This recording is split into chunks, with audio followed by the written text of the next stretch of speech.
कहानी है चार दोस्तों की जिनके नाम थे रिया, आदित्य, साक्षी और रोहन।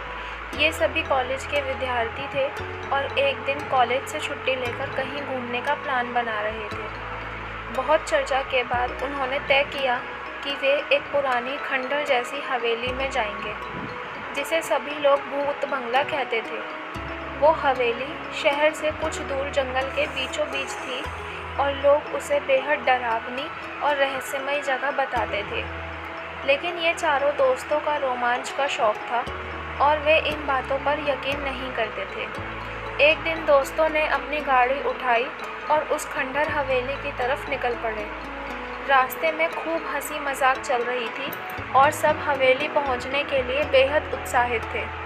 हवेली के करीब पहुंचते ही माहौल बदलने लगा।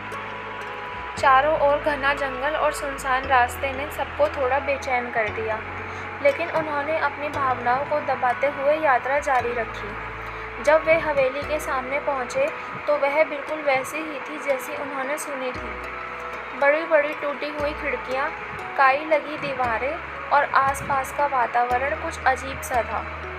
हवेली के दरवाजे पर बड़ा सा ताला लगा हुआ था, लेकिन रोहन हमेशा की तरह अपनी शरारतों में लगा रहा। उसने अपने साथ एक हथौड़ा रखा था और कुछ ही मिनटों में ताला तोड़ दिया। सभी अंदर जाने के लिए तैयार थे, पर अंदर घुसते ही हल्की ठंडी हवा का झोंका उनके चेहरों से टकराया और दरवाज़ा खुद ब खुद बंद हो गया। अंदर का माहौल बेहद डरावना था। हल्की रोशनी, जगह जगह जाले और चारों ओर सन्नाटा था। साक्षी थोड़ा डरी हुई थी, लेकिन आदित्य उसे हिम्मत दिलाते हुए कहता, कुछ नहीं है यहाँ, यह सब हमारी कल्पना है। रिया, जो हमेशा साहसी मानी जाती थी, ने सबको इधर उधर देखकर कुछ दिलचस्प खोजने को कहा। वे सभी चारों अलग अलग कमरों में देखने लगे। रोहन को एक पुराना पियानो दिखा, जिसे देखकर वह मजाक में बैठकर उसे बजाने लगा। तभी अचानक पियानो खुद ब खुद बजने लगा।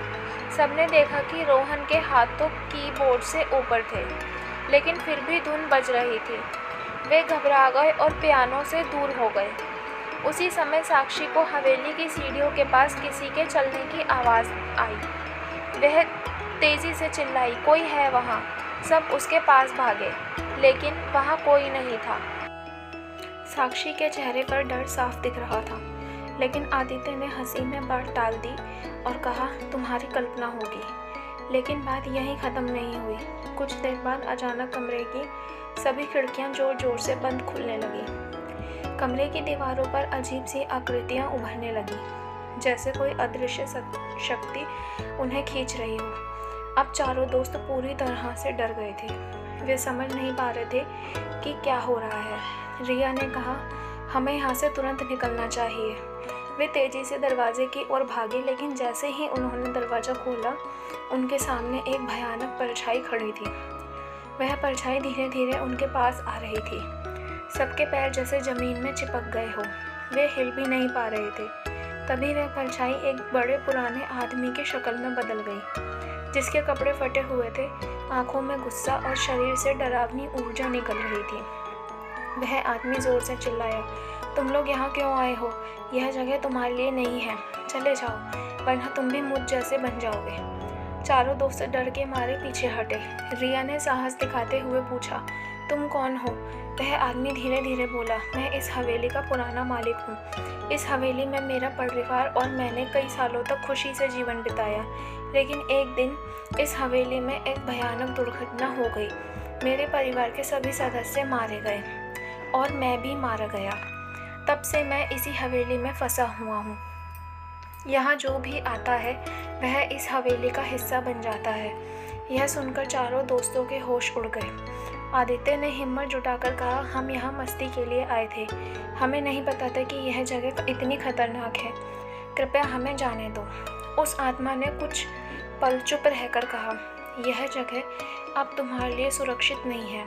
अगर तुम इस रात को यहाँ गुजारोगे तो कभी नहीं जा पाओगे, लेकिन अगर तुम अब भी भाग सकते हो तो भाग जाओ। यह बात सुनकर दोस्तों ने एक दूसरे को देखा और तुरंत हवेली से बाहर भागने का सोचा, पर दरवाज़ा फिर से बंद हो चुका था।